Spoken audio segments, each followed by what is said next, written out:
Good morning and happy Easter. For most of you it's morning. For me it's nighttime right now and I'm recording this for all of you. It's been a kind of a tough day. I've had a hard time getting ready to do this story.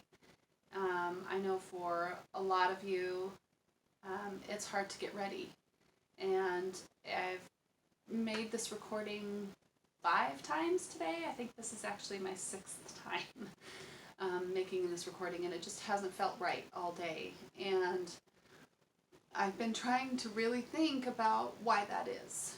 And I realized today that I am not with you this Easter in person. I'm not setting up the Easter eggs, and I'm not doing the story with all of you. My kids aren't with me at church. My husband isn't at his restaurant getting ready to greet us after church, and that's hard. And I think we've all got a lot of hard things, and it's hard to get ready for the mystery of Easter this year. But we can still do this. We can still be together, and we can still love each other from a distance. And I want you all to know that you are loved and cared for by my family and my children and by me. And I want to so much to share this story with you because I think it's important. Many of you have sent me pictures of your beautiful Easter eggs this week, and they're beautiful, and they are now on our website ready for you to do your virtual Easter egg hunt, and I hope you will do that after this story. It's going to be a good day. The sun is going to be shining, and we're all going to go for walks with our families, and we're all going to have wonderful meals together. And we're all going to be thinking about each other and praying for each other. So I want you to remember that. And I'm going to be ready to tell this story for you now with that thought in my mind. So please remember that you are loved. St. James loves you. I love you. My kids love you. And my family, my whole family, we love you and we're thinking about you. So let's take this moment to pause our video and get ready for the mystery of Easter and the Easter eggs. So take a moment if you need to. Pause the video.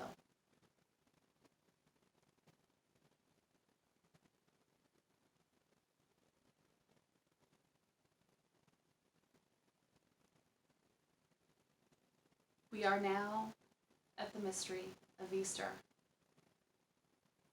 There are so many ways to get ready for the mystery of Easter. Some of these are done in the church, and some of these are done outside the church. And one of the ways that we get ready for Easter outside of the church is to color and decorate eggs. And so many of us do that, and so many of us don't know why. Please let me tell you the story today of why.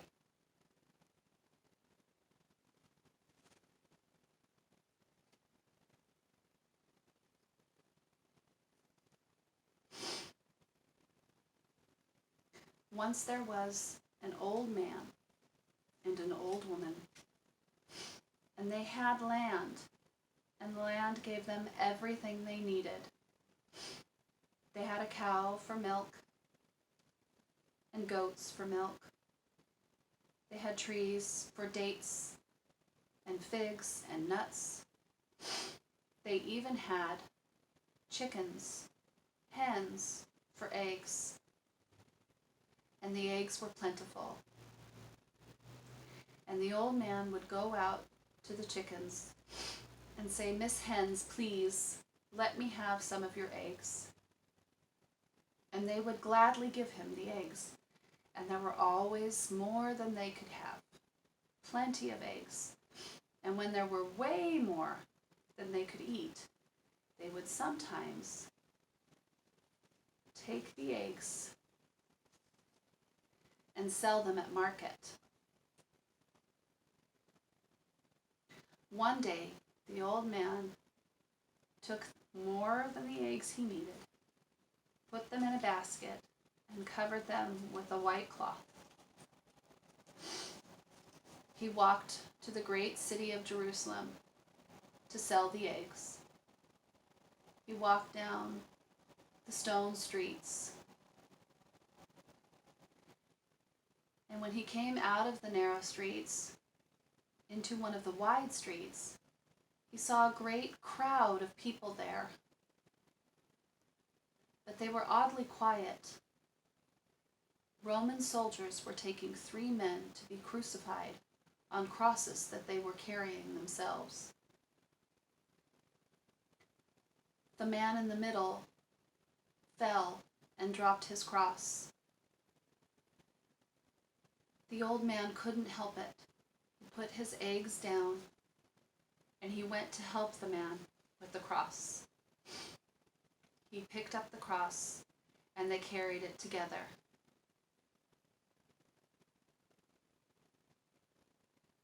The 3 men were crucified on the hill, and the old man stayed there that day, watching the man in the middle and his mother and his friends. He stayed until the sky grew dark and it began to rain, and the man in the middle died.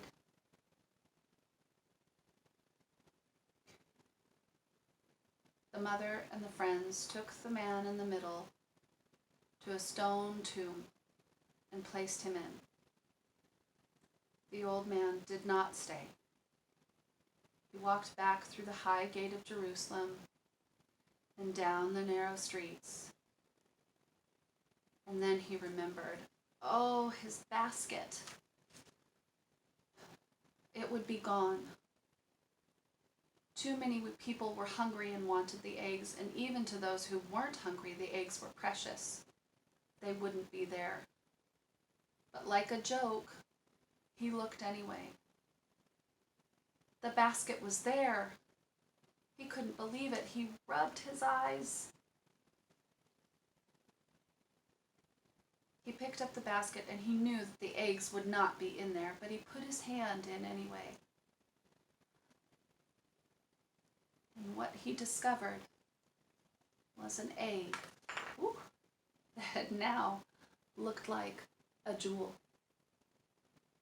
It was covered in lines and patterns and color.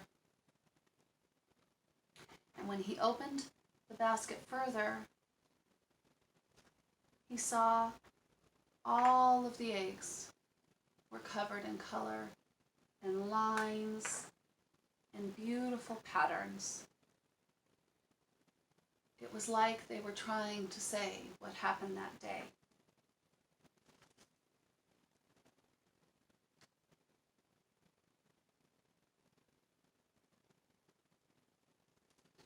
And when the man went back and told the story of what happened, people began to color and pattern eggs. And they still do to this day. But they don't know why. But now you do.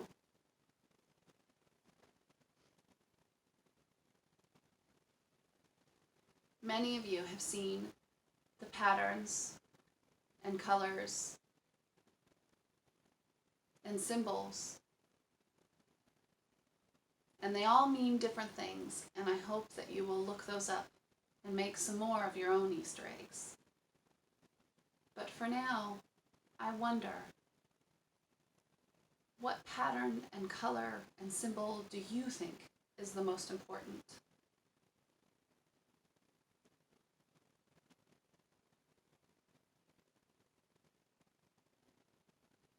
I wonder what pattern, color, and symbol is your favorite.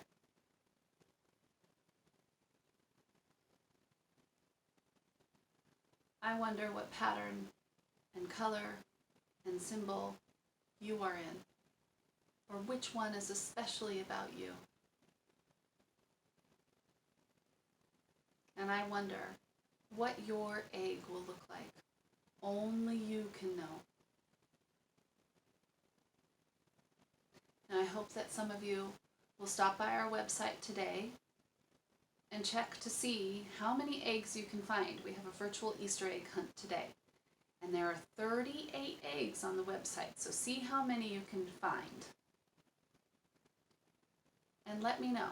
I hope you'll comment or email how many you found today. Have a beautiful meal with your family. and take a walk with your family at some point and see if other people have made paper eggs in their windows, and let me know how many of those you find as well. Now go and choose some work, be it eggs or Legos or any type of work you choose. And I hope to see you all sooner than later. Happy Easter, and peace be with you.